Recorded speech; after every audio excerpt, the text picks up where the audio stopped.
Book के शानदार शतक ने घबराई हुई इंग्लैंड टीम को सेमीफाइनल में पहुंचा दिया। ब्रुक के आउट होने के बाद इंग्लैंड ने पाकिस्तान के खिलाफ जीत हासिल करने से पहले 12 गेंदों में 6 रन पर 3 विकेट गंवा दिए। इंग्लैंड ने 166 रन पर 8 विकेट, ब्रुक 100 रन, अफरीदी 4-30 बनाकर पाकिस्तान को 164 रन पर 9 विकेट, फरहान 63 रन, डॉसन 3-24 से 2 विकेट से हरा दिया। अगर आप कोई काम अच्छे से करवाना चाहते हैं तो उसे खुद करें। इंग्लैंड के कप्तान हैरी ब्रुक ने पल्लेकेले में खुद मोर्चा संभाला, तीसरे नंबर पर बल्लेबाजी करने के लिए खुद को प्रमोट किया और अपना पहला T20 अंतर्राष्ट्रीय शतक लगाकर अपनी टीम को पाकिस्तान के खिलाफ जीत दिलाते हुए लगभग अकेले दम पर 2026 पुरुष T20 विश्व कप के सेमीफाइनल में पहुंचा दिया, वो भी एक मैच शेष रहते हुए। कप्तान के तौर पर अपने पहले टूर्नामेंट में ब्रुक ने नेपाल के खिलाफ 53 रन बनाकर शुरुआत की, लेकिन लगातार 4 पारियों में स्पिन गेंदबाजों के हाथों 20 रन से कम पर आउट हो गए थे। इसके जवाब में उन्होंने पावरप्ले में बल्लेबाजी करने के लिए नंबर 5 से 2 पायदान ऊपर बल्लेबाजी करने का फैसला किया और इंग्लैंड की पारी की पहली ही गेंद पर पाकिस्तान द्वारा वापस बुलाए गए शाहीन शाह अफरीदी के विकेट लेने के बाद ब्रुक दूसरी गेंद का सामना करने के लिए मैदान पर उतरे। मैच का रोमांच अफरीदी ने पावरप्ले में 3 विकेट लेकर इंग्लैंड की प्रगति पर अंकुश लगाया और उस्मान तारिक ने मध्य ओवरों में 2 विकेट लेकर उन्हें पहले 58 रन पर 4 विकेट और फिर 103 रन पर 5 विकेट पर समेट दिया।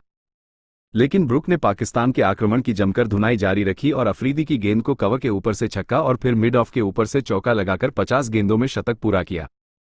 एक गेंद बाद ही अफरीदी की सटीक यॉर्कर पर वो आउट हो गए, लेकिन जब इंग्लैंड को जीत के लिए सिर्फ 10 रन चाहिए थे तब उन्हें खड़े होकर तालियों की गड़गड़ाहट के साथ मैदान से बाहर भेजा गया। इंग्लैंड ने जीत के लिए काफी मशक्कत की और मोहम्मद नवाज को 2 विकेट तोहफे में देकर मैच को 20वें ओवर तक खींच लिया, लेकिन जोफ्रा आर्चर ने सलमान मिर्जा की गेंद को मिडविकेट के जरिए जोरदार शॉट से मारा और इंग्लैंड के डगआउट ने राहत की सांस ली। इंग्लैंड की इस जीत ने उन्हें एक मैच शेष रहते सेमीफाइनल में पहुंचा दिया है और अगर वे शुक्रवार को कोलंबो में न्यूजीलैंड को हरा देते हैं तो वे ग्रुप में शीर्ष पर पहुंच जाएंगे। पाकिस्तान के खिलाफ फील्डिंग में उनका प्रदर्शन अभी तक निराशाजनक रहा है और वे अभी तक एक संपूर्ण प्रदर्शन नहीं कर पाए हैं, लेकिन अब उन्होंने लगातार 5वीं बार पुरुष T20 विश्व कप के सेमीफाइनल में जगह बना ली है। पाकिस्तान की स्थिति और ब्रुक का संघर्ष वहीं, पाकिस्तान को अपने आखिरी ग्रुप मैच में श्रीलंका को हराना होगा और बाकी मैचों के नतीजों पर निर्भर रहना होगा। साहिबजादा फरहान की शानदार 63 रनों की पारी के बावजूद बीच के ओवरों में स्पिन गेंदबाजों के दबाव में आकर पाकिस्तान रनों की कमी से जूझता नजर आया। इंग्लैंड के गेंदबाजी आक्रमण में लियाम डॉसन का 3 विकेट 24 रन देकर सबसे बेहतरीन प्रदर्शन रहा। ब्रुक के लिए यह सर्दियों का लंबा और चुनौतीपूर्ण दौर रहा है, जिसमें उनके सर्वश्रेष्ठ प्रदर्शन की झलकियां बार बार देखने को मिली। न्यूजीलैंड का उनका दौरा, जो अब एक नाइट क्लब के बाउंसर के साथ उनकी झड़प से जुड़ा है, में उन्होंने 135 रनों की शानदार पारी खेली थी। एशेज का उनका निराशाजनक दौरा MCG में मैच जिताने वाली पारी के साथ आया था और श्रीलंका में उन्होंने वनडे सीरीज में जीत दिलाने के लिए 136 रन नाबाद बनाए थे। विश्व कप में उनका प्रदर्शन उतना अच्छा नहीं रहा था। फील्डिंग फैली होने के कारण स्पिन गेंदबाजों के सामने उन्हें रन बनाने में काफी संघर्ष करना पड़ा था, लेकिन पल्लेकेले की पिच पर ऐसा लग रहा था मानो वे अपने साथियों से बिल्कुल अलग पिच पर खेल रहे हों। वे कप्तान के रूप में पुरुष T20 अंतर्राष्ट्रीय शतक बनाने वाले पहले इंग्लैंड के बल्लेबाज बने और सभी प्रारूपों में शतकों का रिकॉर्ड पूरा किया। उनके किसी भी साथी खिलाड़ी ने 30 शतक भी नहीं बनाए। रणनीति में बदलाव, बैज का विचार। इंग्लैंड के सलामी बल्लेबाजों का प्रदर्शन एक बार फिर निराशाजनक रहा। फिल साल्ट ने अफरीदी की पहली गेंद पर स्विंग पाने की कोशिश की, लेकिन गेंद बल्ले का किनारा लेकर विकेटकीपर के हाथों कैच आउट हो गई।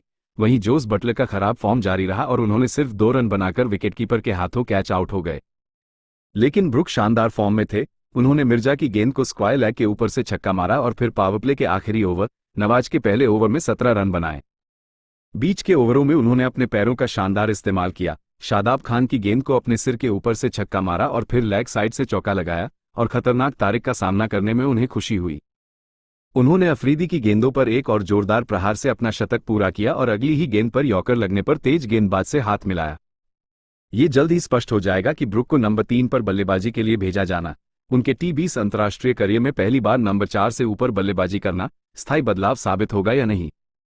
उन्होंने खुलासा किया कि इंग्लैंड के कोच ब्रेंडन मैकुलम ने इस बदलाव को प्रेरित किया था। उन्होंने कहा, यह सब बैस का विचार था। वह आज सुबह मेरे पास आए और बोले, देखो, हम शायद कुछ बदलाव करके तुम्हें आज नंबर 3 पर बल्लेबाजी करने के लिए भेज सकते हैं। पाकिस्तान की पारी का विश्लेषण। पाकिस्तान की कमजोर पारी का श्रेय काफी हद तक फरहान को जाता है, जो इस विश्व कप में अर्धशतक बनाने वाले एकमात्र बल्लेबाज हैं।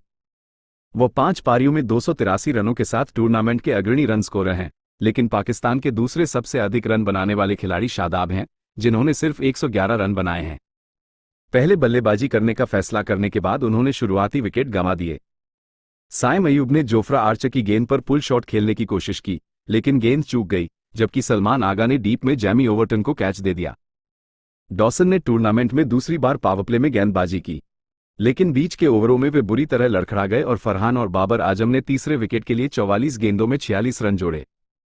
ओवरटन की क्रॉस सीमर गेंद बाबर के बल्ले के निचले हिस्से से निकलकर विल जैक्स के हाथों में चली गई, जिसके बाद फरहान ने पाकिस्तान की पारी को संभालने की कोशिश की। 37 गेंदों में अर्धशतक पूरा करने के बाद उन्होंने ओवरटन के खिलाफ तेजी से रन बनाने की कोशिश की, उन्हें एक छक्का और फिर एक चौका लगाया, लेकिन एक अप्रत्याशित यॉर्कर गेंद पर उनका बल्ला उनके पैर पर लगा और पाकिस्तान की पारी एक बार फिर धीमी पड़ गई। सुपर 8 चरण के लिए टीम में वापस बुलाए गए फखर जमान ने 2 छक्के लगाए, लेकिन आदिल राशिद की गेंद पर डॉसन ने उन्हें शानदार कैच लेकर आउट कर दिया। राशिद ने अपनी गेंदबाजी का जादू बिखेरते हुए पाकिस्तान के मध्यक्रम को असमंजस में डाल दिया। डॉसन ने आखिरी ओवरों में भी कंजूसी बरती और 18वें ओवर में 2 गेंदों में 2 विकेट लेकर पाकिस्तान को 164 रन तक ही सीमित कर दिया।